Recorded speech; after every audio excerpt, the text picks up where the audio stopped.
Bab 10 Dari manakah roh manusia berasal?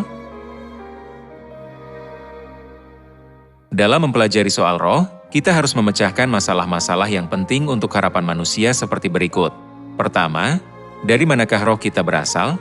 Kedua, mengapa roh kita hidup dalam dunia penuh dosa ini dengan mengenakan tubuh?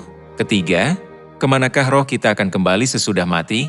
Tanpa pengetahuan tentang dari mana kita datang, bagaimana dapat kita mengetahui kemanakah kita akan kembali? Sekarang, mari kita mempelajari perkataan Yesus yang memberikan jawaban untuk semua pertanyaan-pertanyaan dan kebenaran yang mengajaibkan dari Sang Pencipta yang telah diucapkan melalui mulut nabi-nabi yang disampaikan dalam ribuan tahun.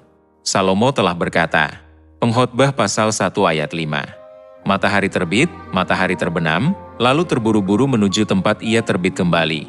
Angin bertiup ke selatan, lalu berputar ke utara, terus-menerus ia berputar, dan dalam putarannya angin itu kembali. Apa yang pernah ada akan ada lagi, dan apa yang pernah dibuat akan dibuat lagi. Tak ada sesuatu yang baru di bawah matahari. Tetapi itu sudah ada dulu, lama sebelum kita ada. Rasul Paulus telah menulis.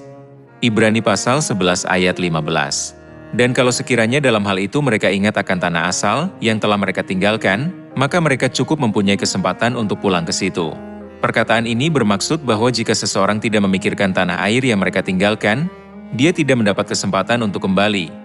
Maka dikatakan, kalau sekiranya dalam hal itu mereka ingat akan tanah asal yang telah mereka tinggalkan, maka mereka cukup mempunyai kesempatan untuk pulang ke situ.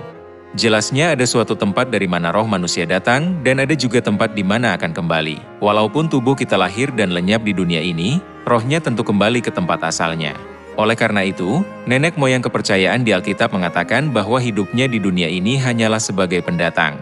Yakub, nenek moyang Israel telah menjawab kepada Firaun, Raja Mesir yang bertanya umurnya seperti berikut. Kejadian pasal 47 ayat 8. Kemudian bertanyalah Firaun kepada Yakub, "Sudah berapa tahun umurmu?" Jawab Yakub kepada Firaun, "Tahun-tahun pengembaraanku sebagai orang asing berjumlah 130 tahun." Dan Daud telah menulis, Mazmur pasal 119 ayat 54. Ketetapan-ketetapanmu adalah nyanyian Mazmur bagiku di rumah yang kudiami sebagai orang asing. Dan Rasul Paulus telah menulis bahwa semua nenek moyang kepercayaan berpikir dunia yang dahulu di mana mereka telah tinggalkan. Ibrani pasal 11 ayat 13. Yang mengakui bahwa mereka adalah orang asing dan pendatang di bumi ini. Sebab mereka yang berkata demikian menyatakan bahwa mereka dengan rindu mencari suatu tanah air. Seluruh perkataan dari nenek moyang yang di atas dikatakan pada kita bahwa semua manusia di dunia ini adalah orang asing dan pendatang yang datang dari dunia yang dahulu.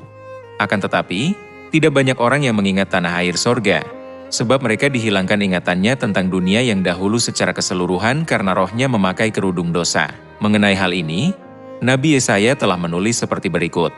Yesaya pasal 59 ayat 2. Tetapi yang merupakan pemisah antara kamu dan Allahmu ialah segala kejahatanmu, dan yang membuat dia menyembunyikan diri terhadap kamu, sehingga ia tidak mendengar, ialah segala dosamu.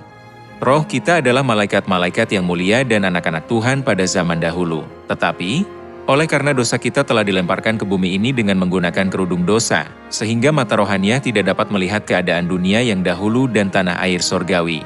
Tetapi terkadang kita membayangkan keadaan dunia yang dahulu tanpa disadari. Karena terkadang roh kita yang diberikan Tuhan melewati batas kerudung dosa sehingga kita dapat melihat kerajaan sorga.